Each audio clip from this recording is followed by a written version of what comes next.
welcome to Everyone Racers, a show designed for the world of low-dollar racing and oddball car culture. It doesn't matter what kind of Lemon Champ or Lucky Track Dog league you run.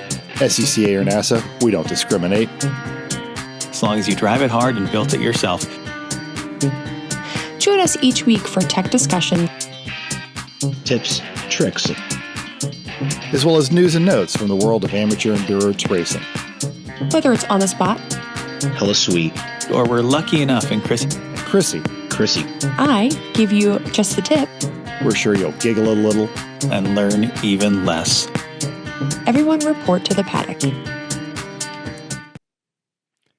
This is Chris. This is Chrissy. I'm Tim, And I'm mental.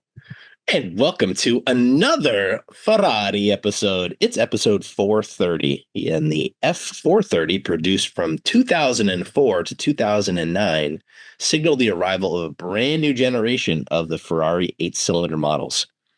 Naturally, that started with an all-new 4.3-liter, 483-horse V8, but also a new Formula One-derived electronic differential and the now ubiquitous steering wheel-mounted driving mode selector.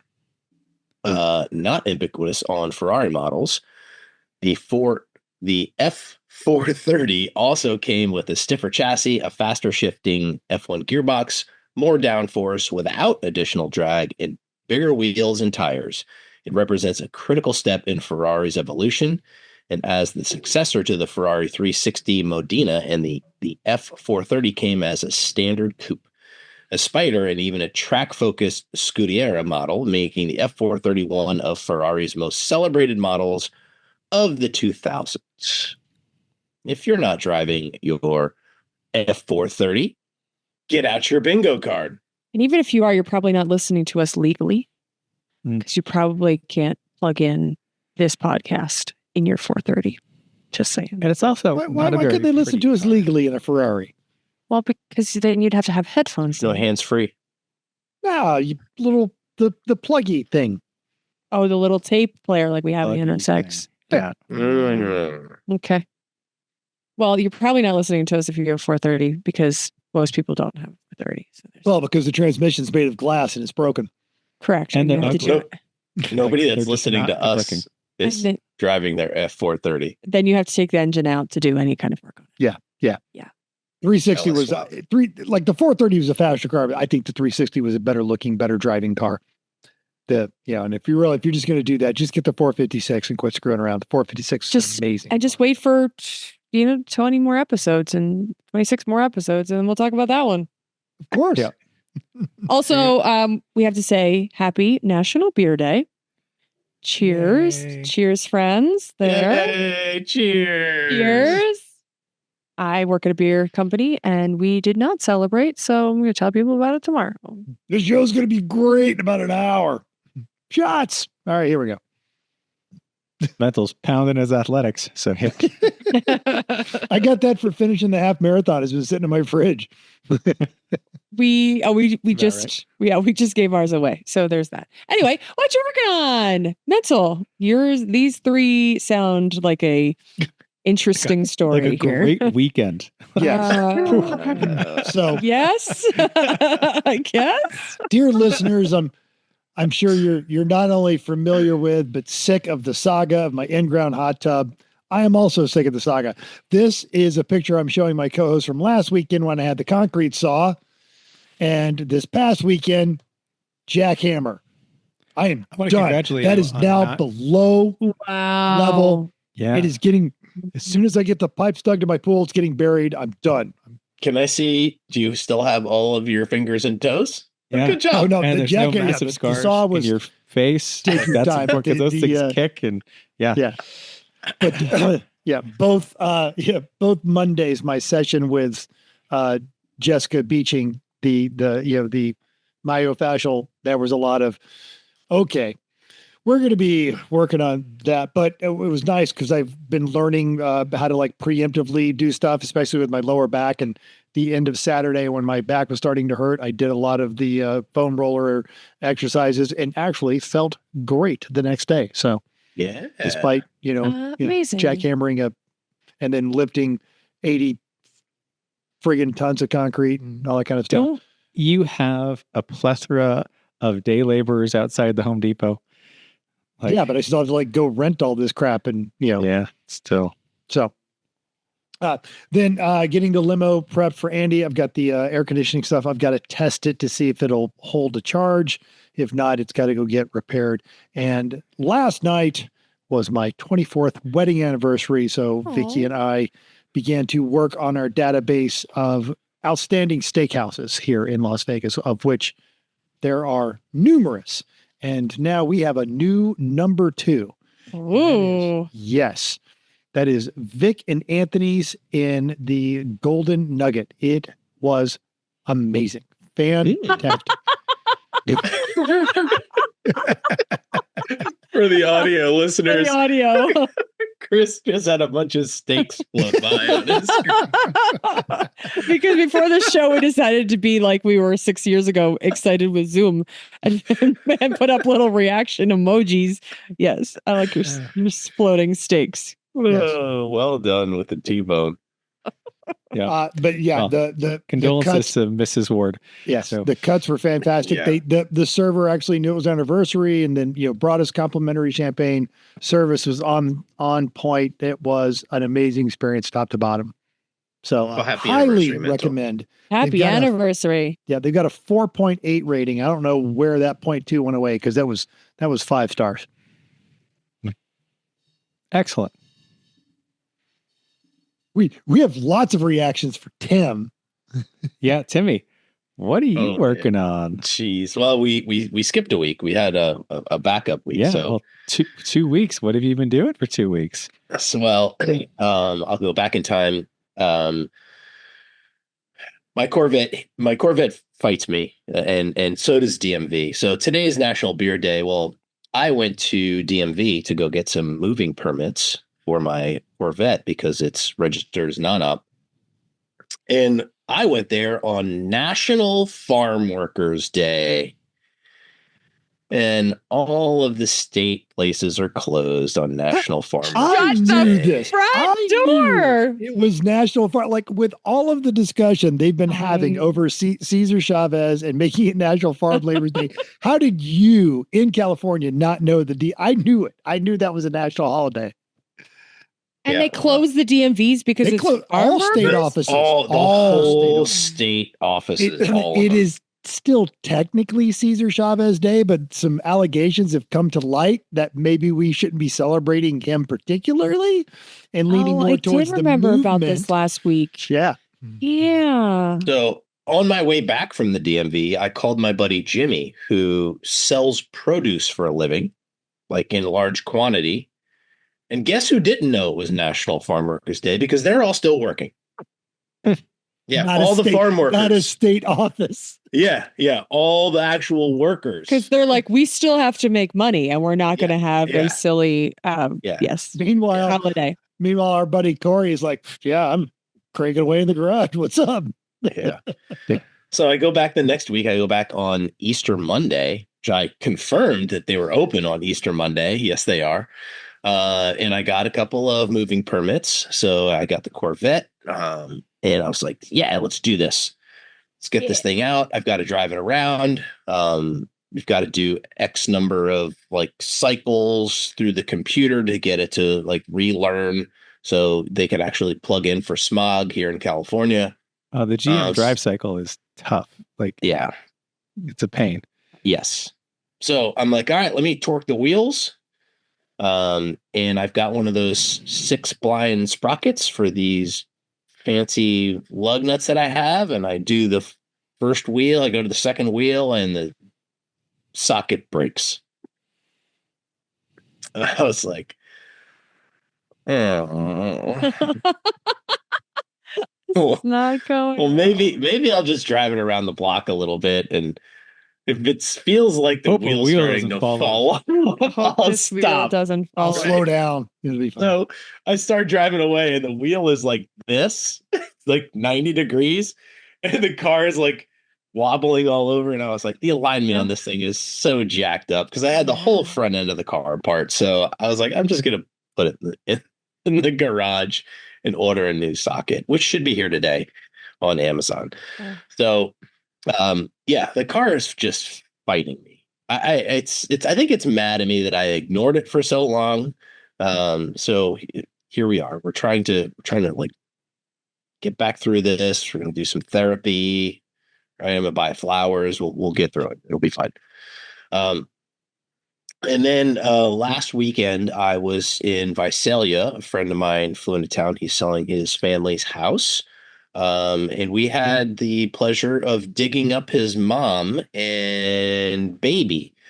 Baby is a dog, so don't get too crazy. But his mom, they buried at the house, not thinking that her ashes, not actually her mom. Okay, because Her ashes. you had this written in the show notes, and I'm waiting for the Back joke. up. Oh, no.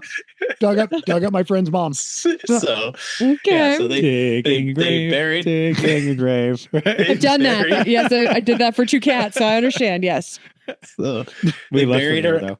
her ashes and the dog in the yard. So Hopefully the dog's ashes too. both were fine. Yeah, both were fine. They were in containers. So we got both of the containers, and then we went to Morro Bay, which is a beautiful spot on the California coast, and sent the 2 of them off into their journey into the Pacific Ocean. So it was really nice. But yeah, it was a little crazy, trying to dig up somebody's relatives.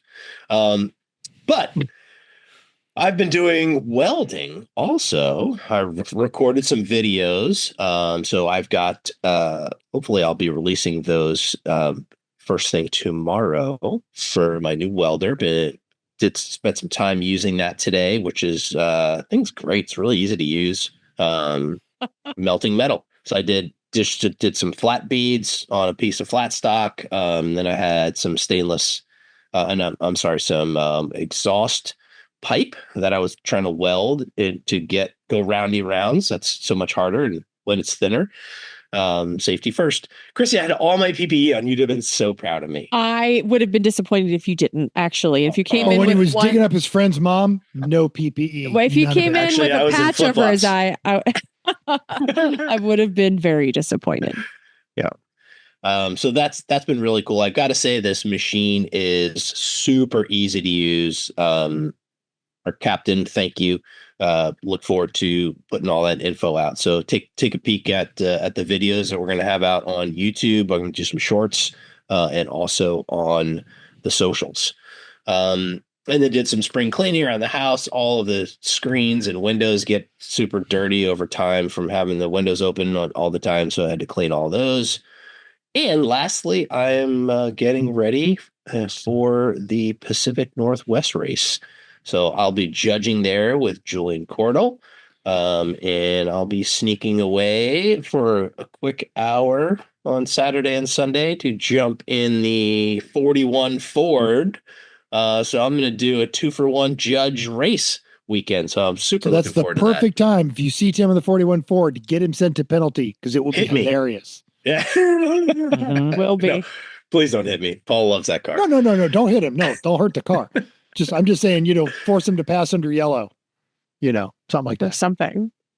I may just come in on my own. Just so you guys can yell at Probably me. should. Oh.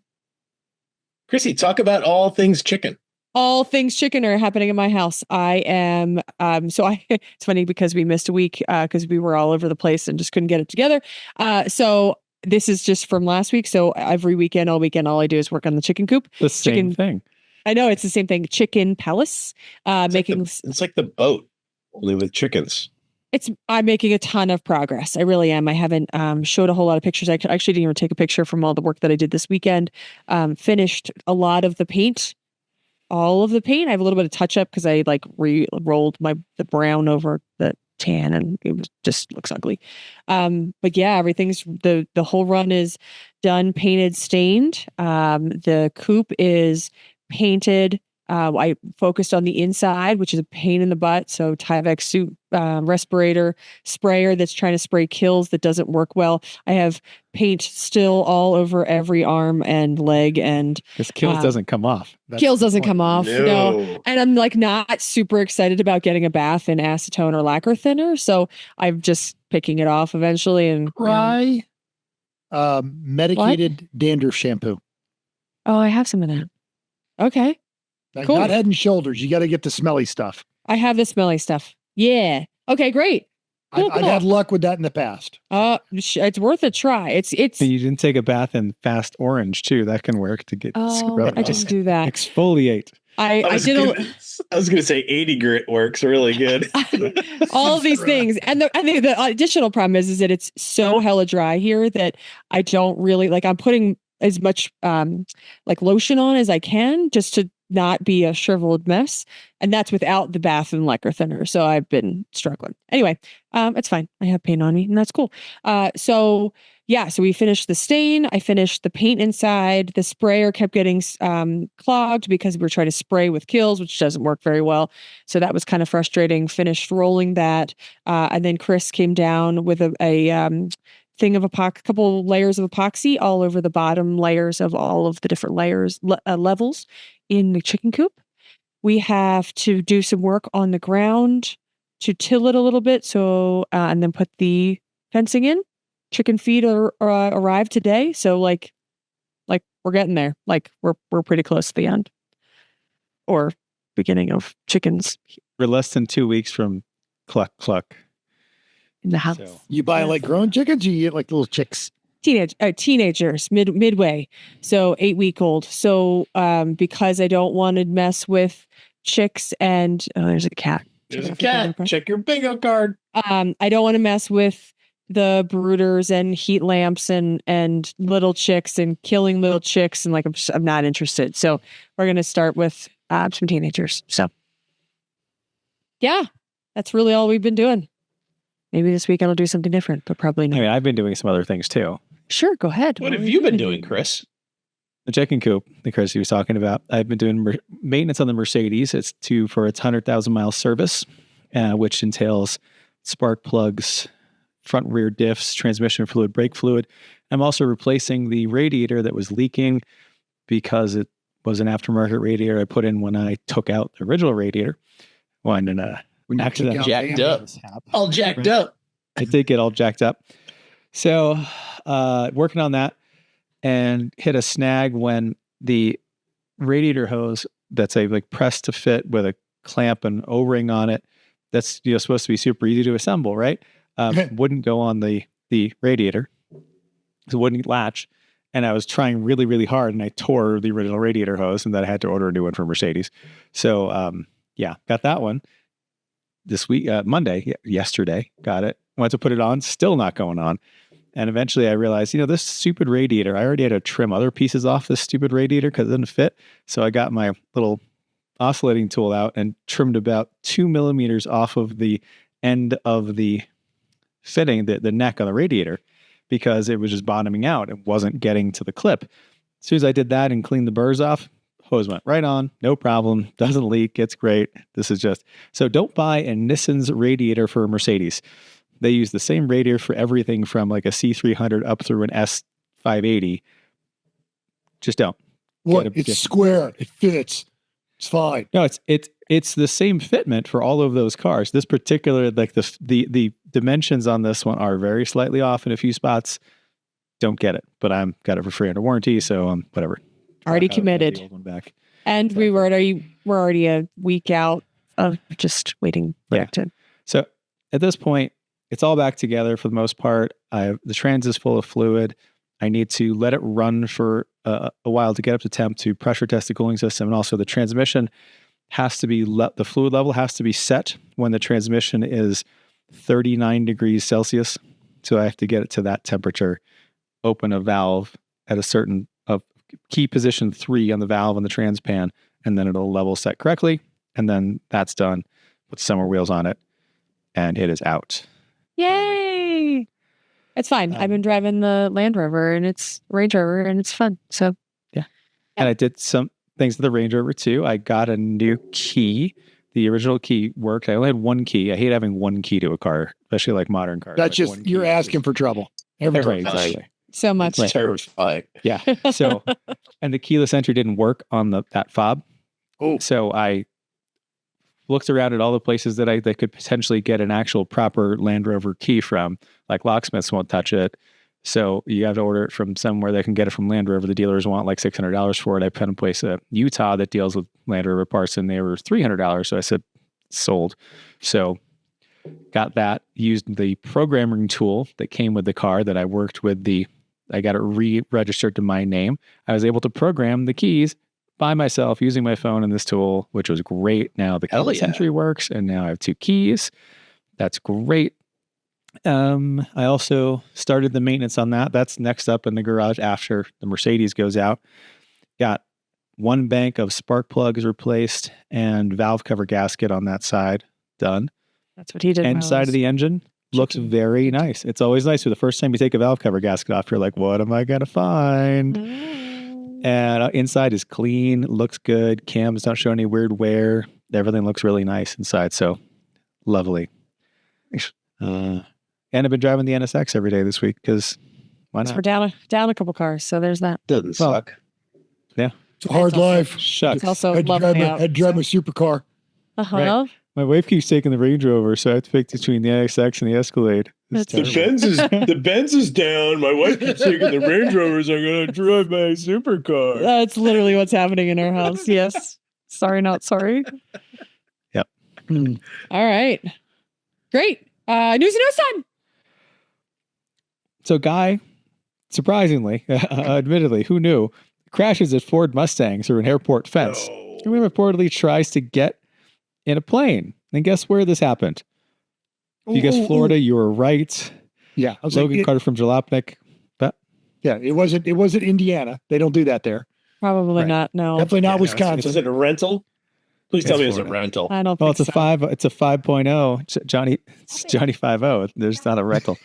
Anyway, so Logan Carter from Jalopnik tells us the story of an intoxicated Florida man wrecks through an airport fence at the Daytona Beach International Airport, of course, and while in the airport lot, nearly struck a taxiing plane, then got out of his Mustang and tried to enter an airplane.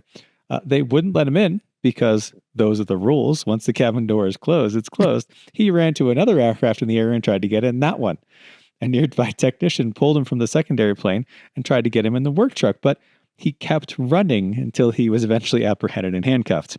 According to NBC News, the man was battling a drug and alcohol addiction. No way, leading up to the event. Parker told the deputies that he had been at home before attending an Alcoholics Anonymous meeting that apparently didn't work. He also admitted to drinking alcohol and using drugs prior to the incident in a big surprise. He also indicated he didn't remember what led to the incident. The only thing that could make this more Florida is if he had an alligator in his pants the whole time while he was Or in the Mustang. Or Right. that he threw at someone. Yeah. Or also had the spray paint from huffing the huffing spray. I'm shining chrome. I need chrome. My blood is gasoline. I mean, he might have. I didn't see a mugshot of him, but that would make it. I still think somebody needs to find his mugshot and just absolutely AI that in there. That's The alligator, my not the post-apocalyptic thing, but yeah. Both. if you need a theme for your upcoming race, this has been on my theme list forever. Huffing paint. Just huffing paint as a theme. Like put the makeup on all weekend, be huffing paint. It's simple, it's easy, it's hilarious. It might kill you, but you have to suffer for good art. Don't actually huff the paint. The point is to look like you're huffing paint all weekend. I mean, people theme hard and make it look like you're supposed to be living the theme, right? Yeah. I feel like Turning it Neil around Losey's, backwards and spraying the person across from you in the face. like Neil Losey's on his way to work and went, "Ooh, good safety tip," because he was right there. He was,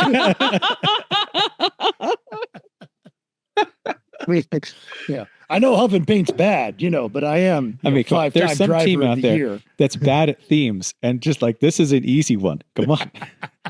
No prep really needed. You just need some gold and silver makeup and a paper bag and an empty spray can. And you got a it. theme, right? My cheeks hurt. Which ones? Well, Oh, we know it wasn't a rental Mustang, but we don't know if it was his Mustang. And that leads into our next point, because joyriding in someone else's car, it's a fun concept in movies. But like if it was your personal Mercedes that you took to a dealer and then found out someone took it to the bar, most importantly, without you, you'd probably be pretty pissed. And Joe Kaczynski from Road and Track tells us about someone who brought their 300 in for service after having some bad gas. And the owner got notice from their GPS and it was pinged at a local watering hole. So they got in their loaner, drove down to the local place, found the car, and thought it was stolen from the dealership. So she called the police, and the police fined the Mercedes employee who said he had permission to take the car, which was a lie. The police found the icing on the cake is not only did he get charged for theft of property, he was also hammered. So the dealer called the owner the next morning, told her car was fixed and it needed to be picked up immediately, and the charges against the employee would be dropped. They used the clause, employees drive the cars to diagnose problems all the time, so this wasn't that big of a deal.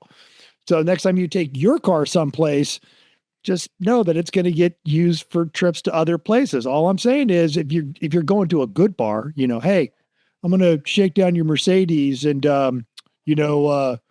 Packers are playing tonight. You want to ride? Come on. I hear this really great steak place in a we're going to the Golden Nugget. We're in a casino. Yeah, I'm just going to take your car there. If you're gonna go Appetizers there, on though, me. you don't take the base model Mercedes from the dealer. You take something better. Come on. If you're going to steal a car and go out in it, don't take a C300. Get some, at least go E-Class. Come on. You should have more to pick from, you'd think. Yeah. Right. And I did read this article when you had it up last week because, strikes to the heart of me. Right. And she's a huge Mercedes fan, like most of us are. And she's like, I'll buy another one. I'm just not buying it from this dealership. That was in Collierville, Tennessee. And it took a month. The car was there for a month when they got it fixed and then drove it to the bar. And then the next day they said, freaking pick this up right now. They fixed it in an hour and they were like, pick it up. We never want to talk to you again. That's how that went. Yeah, down. you're right. You don't ever want to talk to me again. But no, she had a loaner car that entire time. That's quality service. I would have driven that thing to Alaska and back. Right? Yeah. Or The jumped next it off day. shit. I would have jumped it off shit. I'm going to go find a rock and I'm going to drive up it and right off the other side. This loaner car was so good off-road. I did because I found out then it didn't make it where I needed to go and I backed it into a tree and then said, screw you guys. Anyway. Okay, so we know that Tim is sad about gas prices in California, but there's interesting reasons Luckily, why his car's not running, so it's not that big of a deal. Well, yeah, it's true. Why he's paying many more dollars a gallon than the rest of us. Peter Nelson at Jalopnik explains that there are actual reasons of why gas prices are so high. One of the reasons is that California is located where it is located. It prohibits pipelines going through the Rocky Mountains. More importantly, there is more environmentally friendly fuel formula plus taxes because California. The California Air Resources Board requires a special blend to be sold there, which includes a bunch of additional components like benzene, aromatics, olefins, and distillation temperatures T50 and T90. Also, some other stuff is removed. Apparently, this change has cut down toxic air significantly and reduces smog emissions. And then there's the taxes. The rest of the country averages 18 cents a gallon, where California slathers on a whopping 72 cents a gallon. So right now, if you're a resident of California, you're likely questioning if it's worth it. Even if you aren't driving everywhere, you're likely feeling the price. Dun, dun, dun. I didn't know that. I thought that was very interesting about it's they say no pipeline through the Rocky Mountains, but there's a pipeline that runs from California to Nevada. And we know this because when it got dinged, our gas prices shot up $1 overnight. This was a couple of years ago. Or maybe not many of, not easily. I don't know. That's what the article said. All right. So instead of talking about just one car on Jalopnik, excuse me, Racing Junk, that's what I'm talking about. I want to feature a racing and safety equipment section on the website. So there is so much good stuff on this place. Different stuff, weird stuff, multiple sets of radio setups. There was a Kirky seat. I think it's gone. You could have had a Lambo Super Trofeo parts, cool pit boxes, a dyno, tire warmers, a pit lane awning, which looks really cool. You probably could use that anywhere, actually. And they did have all those pit boxes. You just went by all those pit boxes. That looked like a great thing. Look at that. So there's no price. There's no prices on it. I spend a lot of time with this guy because they're like a regular seller, and they're always selling like pre-owned or custom-made pit boxes. Yeah. Oh, they're going to be a PRI. It gets my imagination going on a lot of those. Totally. Some cool stuff. Yeah. So it's racing and safety equipment section on the website. Like that one right there. Boom. The barbecue. Yes. Oh, it's got a barbecue. It's got a grill on it. You put your computer on it where you're watching telemetry. Oh, and you're grilling your dogs. Yeah. Really good place to go. I would definitely check it out. You never know what you're going to find on Racing Junk. All kinds of fun stuff. So fun section. Okay. Let's talk about upcoming races. Well, Champ Car is at Daytona this weekend for the Solonsky 14 Hours of Daytona. There are 104 cars, 32 BMWs. Boring. Yeah, boring. 15 Miatas. Also boring. 6 Hondas. Meh. 8 Porsches. 8 Porsches. What? Yeah. It's not all bad, though. Keyhole Racing has a Dodge Dakota and there's a 72 LTD. Even better. And a VW Cabrio. Interesting. Yes. Who know? Yep. Well played. Also this weekend, we'll be talking a lot about this. Lemons is at Mid-Ohio. 90 cars. 14 BMWs. Still boring. 2 Miatas. That's crazy. 6 Hondas. 1 Porsche. Now there's a nice eclectic collection. Nothing super amazing, but Bad Decisions is bringing the Malibu Max. That's awesome because that means we get to hang out with Mike K. There's the Mercury Milan. There's an Elantra, a Tiburon, Passat wagons, but that's not the big story. What's the big story about Mid-Ohio?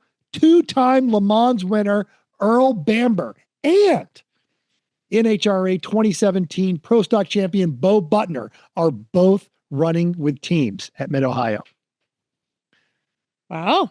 I have broadcast that I expect to be bribed with Cadillac racing gear. Oh, okay. Yeah. We'll see what happens. Nice. All right. There is no recent results. Let's go right back to listener feedback time. In response to a couple weeks ago's episode of Glitter and Failure, Greg O'Brien said, "As a listener, I feel a sense of loss and disappointment every time Mental threatens to impulsively drive across 6 Western states to attend an event happening the next day, knowing he doesn't own a car that can do that. I dig his taste in crappy shitboxes, but another Mercedes AMG product in his possession would provide a real new wild card in the E1R lineup. Make it happen." He is not wrong. He's not wrong. No. Now, initially, what we were trying to do is have Jeff Stobbs on, and we were going to do that. But then Jeff had, we'll let Jeff tell that story. Issues. I feel like that's a news. situation. Family situation. Yes. Family situation is a good one. A situation. And then Chris was losing his voice, and we couldn't get any of the other schedules to go. But so we talked about that. But Jackie from also Sorry for Party said the rally will have good stories.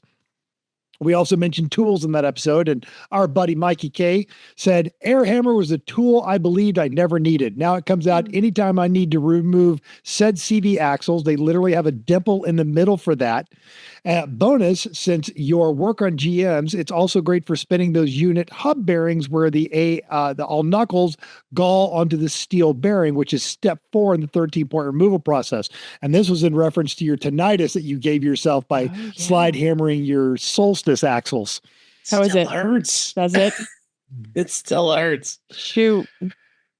All right. Well, it's probably fine. Said, I would like to just mention that my first thought when Tim said the crank didn't spin was to check the flywheel bolts. You only make this mistake once. I get to see Al Jones this weekend too. Oh, well, fantastic. Well, Michael K said we had them shear twice. That's partially GM having massively undersized the Buick 3800 SC bolts because they never envisioned the Gen 2 blocks to ever be hooked up to anything but a torque converter. And on the Facebooks, Kevin Beckwith says, meat juice from, yes, when you poured it all over yourself. Delicious. I'm sure it was delicious. It was not delicious.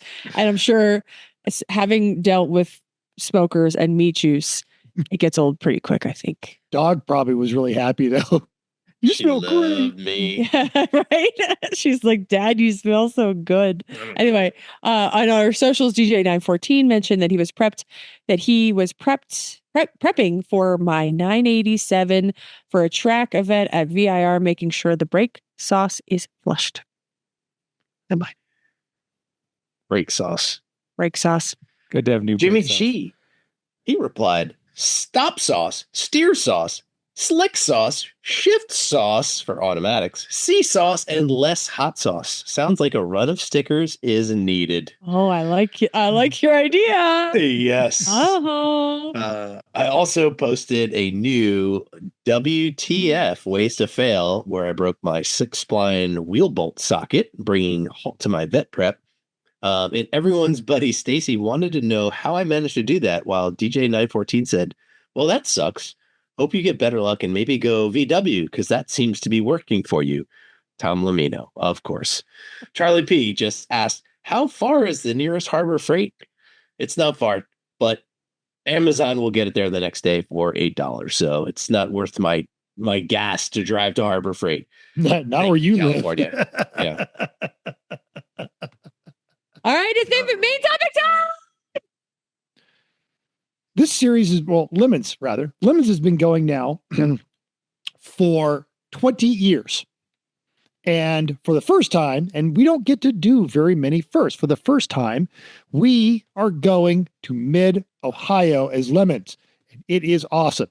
Now, Mid-Ohio Sports Car Course is located just outside of Lexington, Ohio. I keep wanting to say Kentucky, even though I've been there all the times.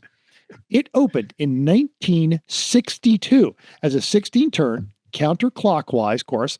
The next year, the Oak Tree Bend series was removed and replaced with a faster downhill straight. More on that when we go through the virtual track walk. It was refurbished to the layout it uses today.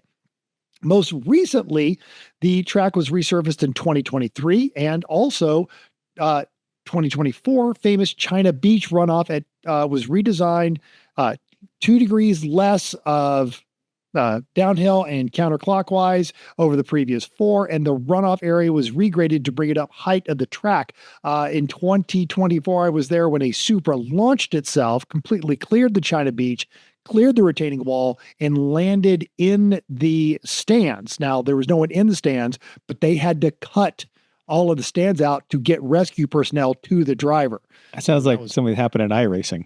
It really, except it never just pushed reset and says, shit, that person's still not, still glitching over there.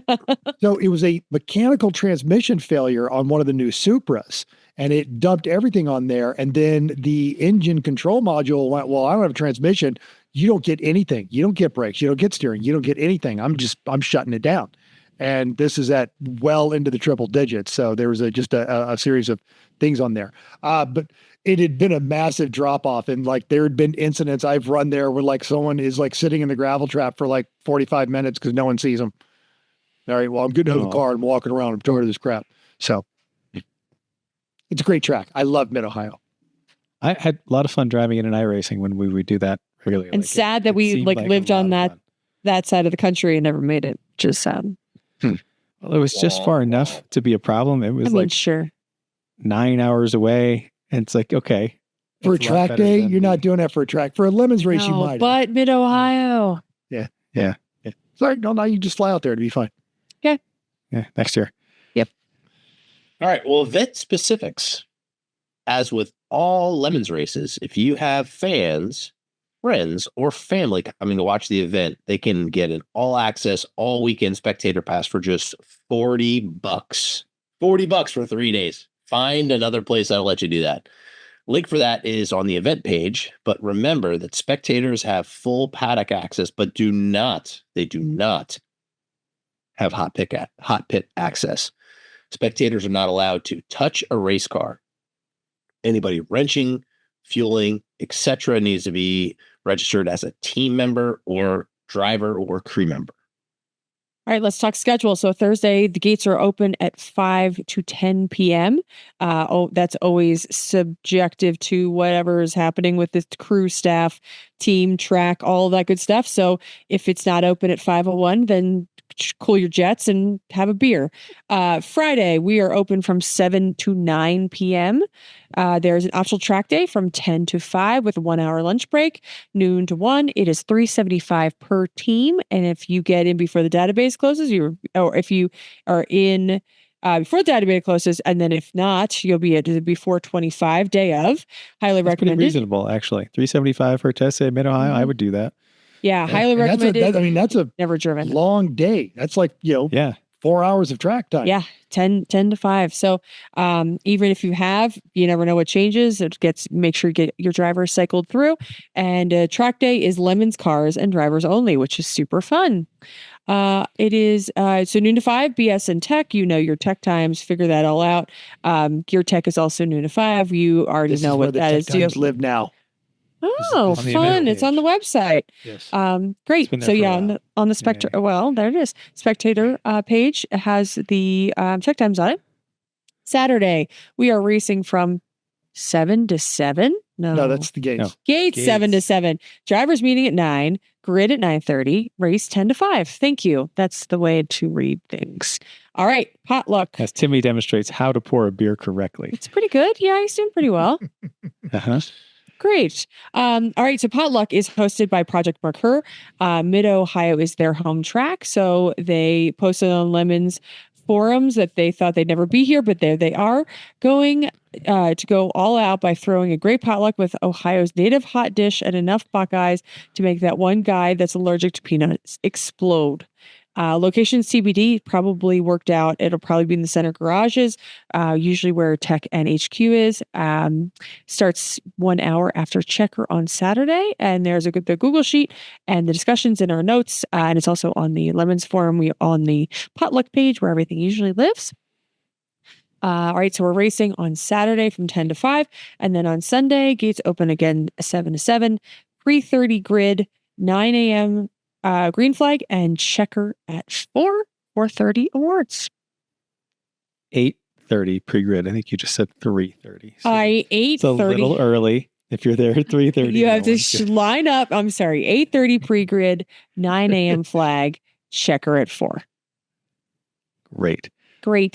You're going to need some gas, and gas stations like food and stores are all in nearby Lexington, which is only 4 to 5 miles out.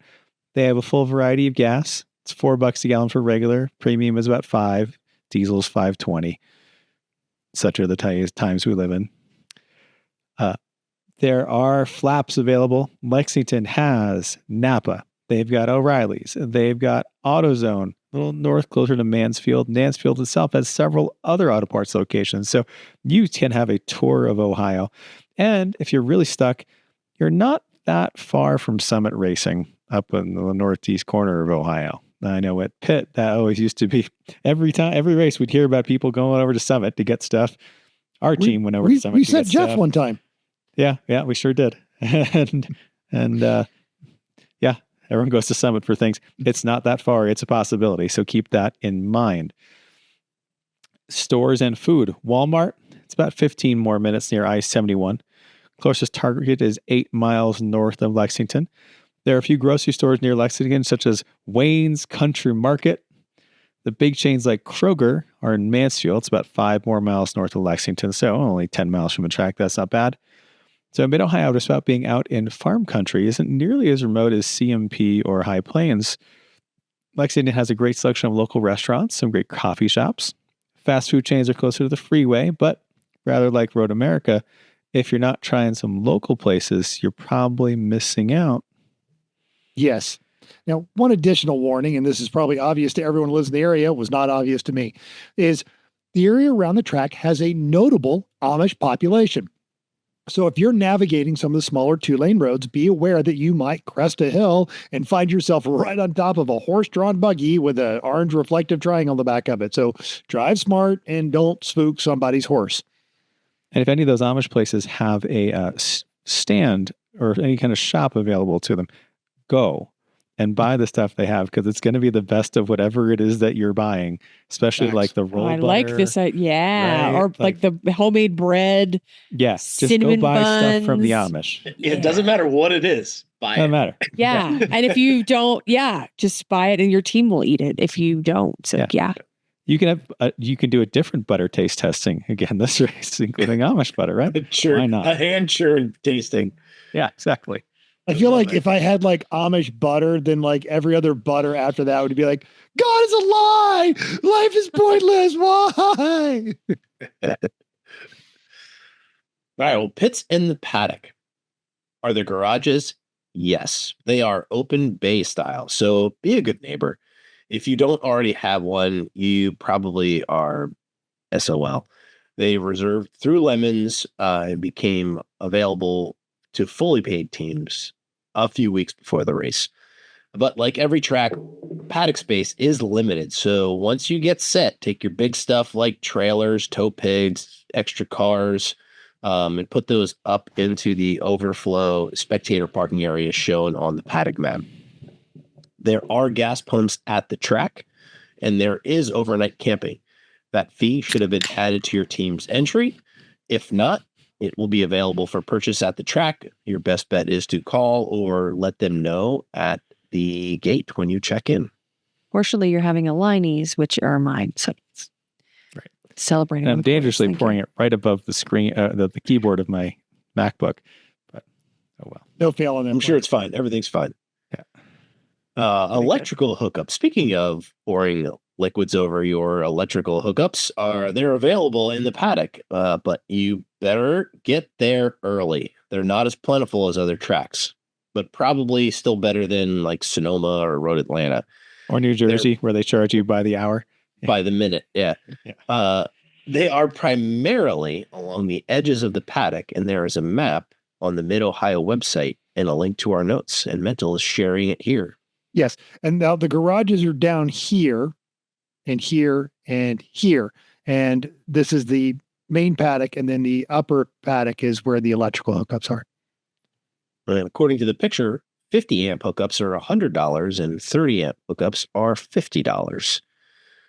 Some specific Mid-Ohio rules: they do not want any stand-up scooters, and pit vehicles at night need to have lights. If it's sit down, is it okay? I'm pulling it off their website. So, it could also be one of those things where like, we're not going to enforce it. It's just you clowns. So I don't know. They didn't fuss at me when I had my electric skateboard. TSA did that. No, exactly. Yes, they did. Oh. Aki Chrissy, what's the forecast? Oh, hey. On Thursday, it's going to be a high of 74, 51 overnight with a 24% chance of rain during the day, 60% overnight. So bring an umbrella, make sure if you have a pop-up tent, it's all tied down because you might be getting rain over your stuff. That is on Thursday. On Friday, 69. Nice. Nice. Cloudy with a rain possible later. Showers that night. With a low of 41. And Saturday, race day, it'll be 59 with a few clouds early, mostly sunny, dropping to 43 overnight. On Sunday, it will be 77, some sun in the morning, increasing clouds in the afternoon. So race weekend sounds dry so far. Yeah, exactly. All right. So I can do this and not completely screw this up. Okay. So we're going to be What would that trying be, to Mental? take you. A virtual track walk? Yay! Yay! Let's see it. All right. Now, according to the website, Lemons is going to be using the 2.25 mile 13 turn configuration. So if you've driven Mid-Ohio, that means no chicane. We're still going to talk about it just in case, because that's supposed to be the club course. Well, the start finish is just in front of the pits. So if we look and we zoom in to Mid-Ohio Sports Car Course, we are right here. That is the start finish. So as we roll through that one, now it's a little farther back from what would be like the center of this. It's actually the front straight at Mid-Ohio, one of the shortest straights on the course. So as you are coming down the main straight, as much as traffic permits, you want to be on the right. Turn 1 is a very fast left-hander. Now on a clear track, think like 80, 90 miles an hour, but it is also a blind corner because you are crossing under a bridge in the bridge that runs to the infield. So you're using the bridge and actually the flag station that is on the outside of that bridge as a reference point. So you need to make sure you know where that flag station is because you're going into a blind corner and they're going to be telling you what's going on in there. Now you don't need a whole lot of brakes right here because it is slightly uphill and you're going to be going through there and there's good grip on the track. So you're really just kind of letting the nose enter as you go through. Don't try to set the lap record on your first lap, but this is an excellent point as you start to get more comfortable where you can push deeper and faster into that corner and start seeing what kind of results that's happening on your lap times and on the car. So as you see the apex here, this is particularly interesting. It is like halfway down this, there is painted curbing, and then they have raised curbing about halfway through the corner. That raised curbing that separates cars entering the track, that's kind of where you're throwing the car at, and that's your apex point. Once you get there, you're power on, you're rolling out the steering wheel, and you're letting it go all the way out to the right. And that's the best way. It's going to feel like you're turning early because of everything that's moving around you, but it's correct. You want to keep your momentum. It's a gentle turn in, and you start tracking out there. And it is basically matted uphill to turn 2. If possible, you're going to try and get over to the left side. If they're not running the chicane, it's no hurry to do that. So ease it over there. Now, the next turn is called Keyhole. It is a downhill right-hand constant radius 180. Now, there are brake markers on the outside, and it's uphill, so you can lake brake. Now, being a 180, there's a temptation, and you're going to see a lot of people, and there'll even be some people to tell you this, to try and treat it as a double apex, and you can. But really, it's kind of a hybrid sweeper, and this is quite possibly the latest apex you will ever see on any turn anywhere. Now, your flag station is actually at the center of this 180 on the inside of the track as you're pulling in. But we're going to pull this map back up again. So you're doing it. So you're screaming down through here. You're getting to the brake markers. You're coming in. Now, I go a little to the middle of the track, but still go about a car width out until you get into the corner, and then you turn your eyes to where the end of the curbing is, which you're not going to be able to see when you first come into it, but you're still looking for it. And this is where you get closest. But as you are coming through this, it's downhill and the turn transitions to off-camber. So it's going to feel kind of greasy. So just be really smooth, be really patient. As you start to figure out all the other racers, this is a good place to make some passes under braking or even power around the outside of people. But your exit on this, especially in a low horsepower car, is crucial. So you're going to want to come there and then let the car go all the way to the outer curbing, because now you are entering onto what is, in fact, the longest straightaway on the course. So car length into the corner, shoot for the curbing in the inside, touch it, let the car come to the outside curbing while you set up on the straight, and then you get all the passing done while you're there. All right, so he goes to this, and then I zoom back out of my map, and I scroll back in. So I want to show how long this straightaway is. So this is the straightaway you just came up if you're following along on YouTube. This is the 180 we just talked about. You've exited right here, and all of this. How long is it, Mental? I have no idea, actually.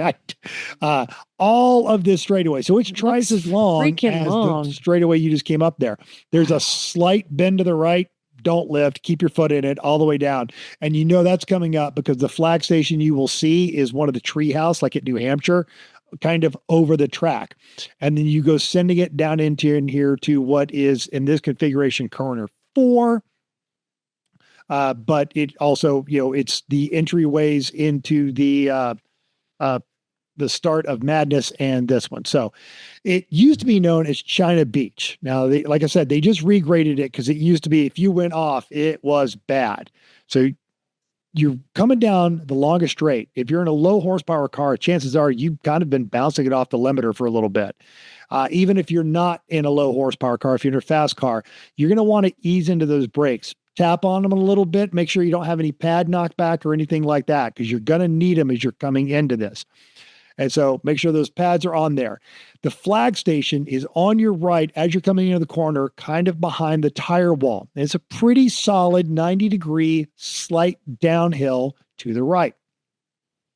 And he does the sharing while he's trying to talk. So you're coming down here. Your flag station is here-ish, and you're going to be doing this. And you can see where they have regraded all this. They took out a lot of this. So if you get in this, you're waiting on a tow truck. Don't even try and drive out of that.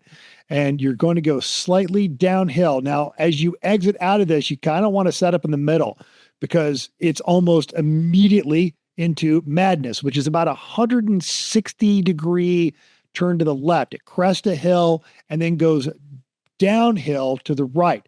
As you are entering into that left-hander, behind the red wall on your left is the other flag station. You're going to want to see that one, because you're cresting a hill, you're lighter in your suspension, people can spin there, and you're entering into a blind corner. Car is going to float a little bit to the outside. Totally fine. And then you want to get it back to the left before you enter into the S's. And that is right here at the bottom of this hill. You're going to be fully compressed on the suspension. You want to get hard on the brakes, get all the way to the left. And then it's a just traditional outside, inside, outside turn. But you exit also to about the middle of the track as you start to roll into what are known as the S's. And for that, we go back to the track map. And One moment. Yes, the straightaway is 3,100 feet long from there you go. kind That's of track like out NOLA. to turn in ish. Yeah. Wow. It's, there's a kink in the middle of it, but it's a straightaway. Yeah. So So that's there's just, check your gauges. quite a long time. See who's coming. Bring a Sudoku something with you. Taxes are due soon. Like, Yeah. Actually, you're due soon. Break That's zone good. At the end yeah, think about Oh, yeah. your life choices. Wow. And What are you bringing to the potluck? That's a good thing to talk about. making tell your teammates to stir the meatballs for lunch. This works. Yeah. It's funny because also on the potluck, it's like, don't bring a half pizza, but it's Ohio. There's probably going to be potato salad. Like non-ironically. Yeah. Homemade potato salad's fine. From driving this on iRacing, not in person, Matt, so you can tell me if this is real. There is more elevation change at this track than I expected there to be Yes. in the middle of Ohio. Yes. Yeah. Yes, absolutely. A lot of this plays into where it kind of unbalances the car a little bit. You are 100% right. All right. So you're coming down that straightaway. You just made the successful turn into 4. You've gone into 5. That is coming down there. And now you've got this 90-degree, and you're coming into this section, which is unironically known as the S's. So you're coming here. So you exit in the middle of that track, kind of set for a little bit, and then cut back over here to the left as you're coming into this last series of corners. And there's a slight rise. So again, cars are a little squirrely. Then you're setting up to the left, and you're coming into a very short straightaway. As you are right here, even before you enter the first right hand, your eyeball should be on the brake markers over here, because that's where you're pointing the car. And you come into it to get set up for this 90-degree right up the hill. And that one is where you start launching into Thunder Valley. So it's 90 degrees. As you approach it, hard brakes, come off of them, make the turn. It is a tight 90-degree apex. The flag station is on the right behind that tire wall is there. You are going to crest that hill as you exit. The car is going to get very light. And if you are under throttle, those tires can break traction. They'll come through. So if the track is wet or cold, be aware of that. A lot of times I would just kind of like come off the gas just a little and then let the car settle to the outside, which is where I wanted it. So get light, you'll come over there. The pavement also tends to get narrow. So there's a tendency for cars to spin because they're making radical adjustments. It might get crowded. So be aware of what's going on there as you're coming into it. As you crest that hill and you get on there, you're going to want to stay to the left. and in front of you is going to be a pedestrian bridge. And you can see that right here. So you're coming down there, you're on the left side. Stay as you come out, you're hugging the left side, you turn right, you start to turn right as you go under that footbridge, and the flag station is going to be on your left as you enter that corner. Smooth brakes, turn left, and then you're going to stay tight on that apex. And you're going to crest that hill, track out to the right. This is called the chute. So you're coming through the chute, and then that brings you into what is the final series of turns. But you've got this nice left right here. There's a flag station on the inside of that one. Exiting the chute, you're going to see you can see all of the long right-hander that is more or less turn 14 as you are exiting out of the chute. So look ahead a little bit. Now you're going to brake and you're going to want to turn right, but don't follow the pavement, kind of an optical illusion. So you let the car go slightly to the left and be a bit wide. You're going to also watch for cars exiting the track, because just past the apex of this corner is pit entrance. So if there's a dentist's son, say like in an Aston Martin prepped car, make sure you're clear of that so they don't try to drive through your E36. Ask me how I know. So you're coming into the carousel How do you here. know? I think everybody was actually watching that live feed when it happened. Yeah, I remember. All right. So the car is going to take a set as you start to coming into the corner. You can see right here where the exit for the pit is, but right as you get it to set and the car's done, now you start cranking it in and you get a really tight right in here and kind of hug the inside even as you exit on this slight downhill, take a breath, and then it's a left 90 back onto the main straightaway. And as you do that, so you've come through all of this, here's your carousel, slight 90, and you are back on the main straightaway under the start finish where they have also a treehouse flag. Yeah, that's it.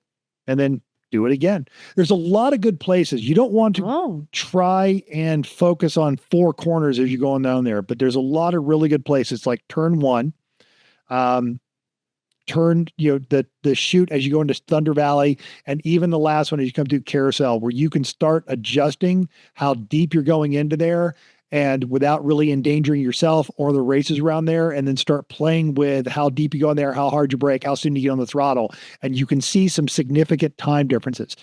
One of the things that we've talked about on the show a dozen times, Sonoma, Road America, Road Atlanta, VIR. What's great about these old tracks is you can get on them and have a good time almost immediately, but then you can spend a lifetime just studying the nuances of what's so, oh man, I could pick up a second here if I just do this one little thing. Tim. What are the corners to be concerned about? The one that used to scare everybody was the one at the end of that big long straightaway. When I would argue that any corner at the end of a long straightaway is something to be concerned about, not just for you, but like what everyone else is doing and how good are their pads? And did they get them at Napa, or are they actually running good compounds and they don't realize that they've eaten through their brakes? So Shane, check Saturday fluid? What? Check them Saturday night. Why for would sure, you change it? It's there. Yeah. Brake sauce. Lots and lots of stop sauce. And then I've got extra dark colored brake sauce. The other one is as you are coming into turn one, because it's blind and cars are entering onto the track. That's always a good one.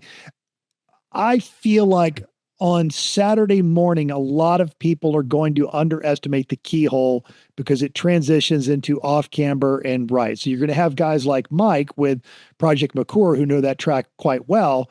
And then you have people that have never been there before. And there's not too many pure rookie teams.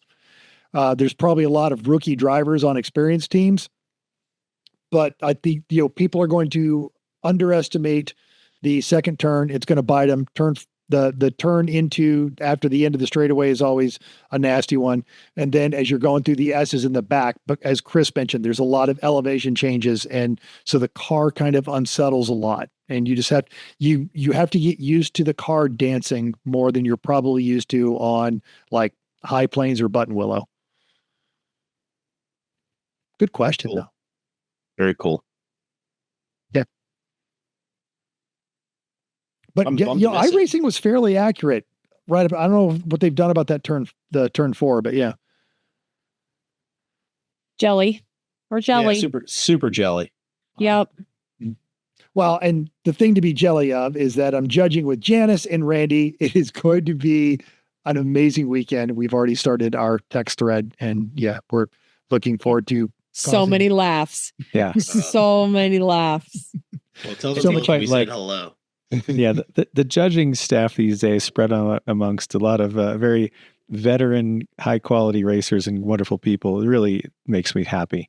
That is, I do. I love all of that is happening on there. I'm bummed that I'm only judging 4 races this year, but I love everyone that I'm doing it with. So yeah, then I've got this one, and then I'm off the hook until me and Jim Bauman are doing the butt. It's gonna be awesome. Butt stuff. Yeah, and then the 25 hours at the HPR, so or 24 rather, but yeah. Cool. Awesome. Timmy, then yeah, I'm racing Pacific next weekend or the following weekend, but so Timmy will also get to cast judgment upon me with Julian. Yes, but you're going to be filling in for me when I give you my robe and put on my helmet. So Trusted. I will be gentle just in case.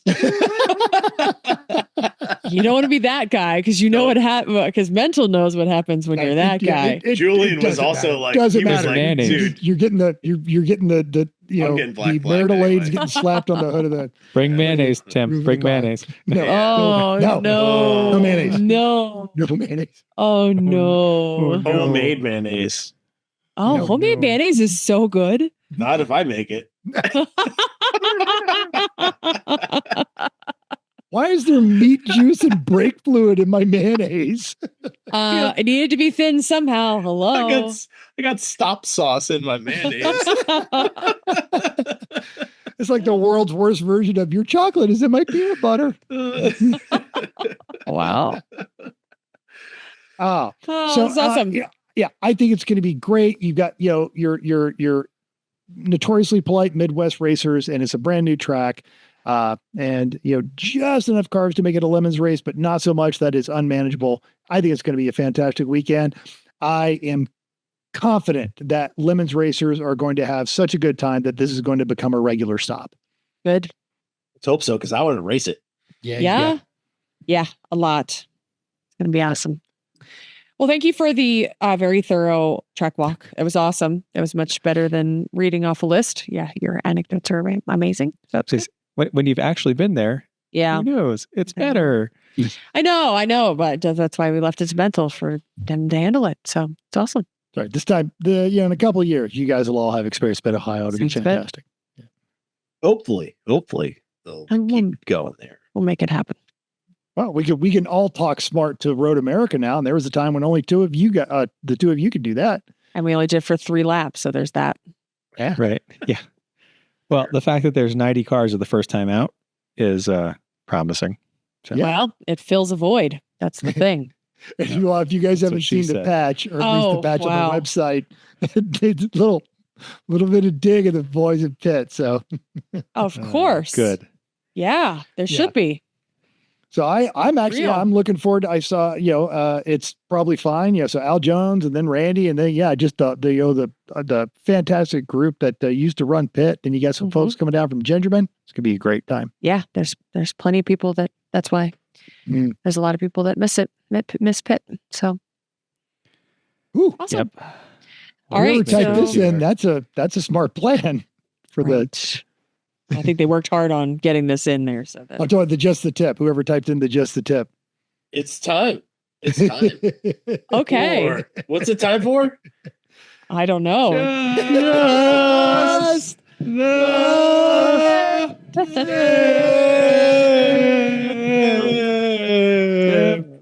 Tip.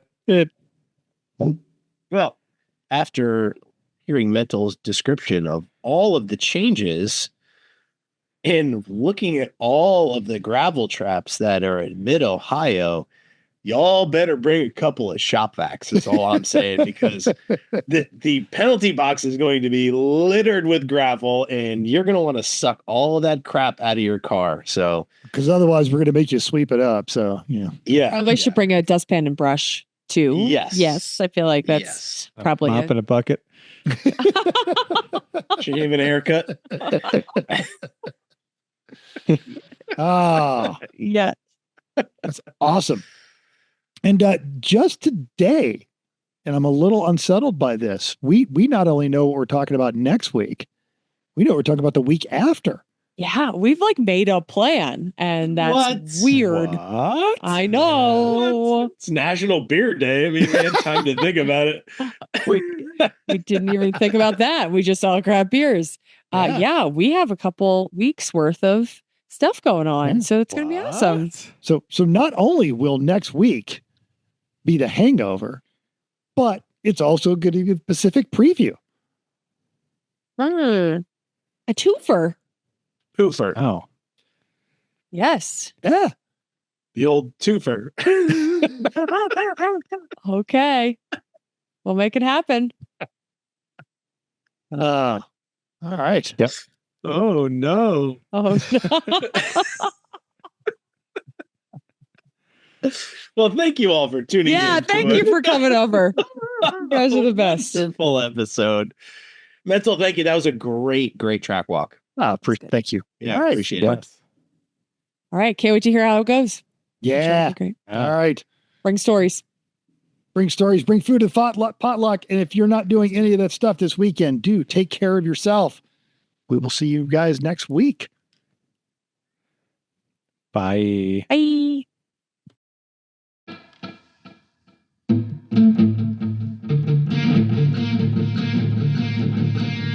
Thanks for downloading us. We hope you enjoyed this week's edition of Everyone Racers. We also hope you will join us in the world of driving, racing, and building, because everyone can be a racer, even you. If you enjoyed this podcast, subscribe. It's totally free. Then go to iTunes and give us a 5-star rating. Even if you hated us, give us 5 stars and tell us why. If you have any questions or show ideas, drop us a comment on our Facebook page, Everyone Racers, or email us at everyone.racers@gmail.com. You can still text us at 484-243-0455.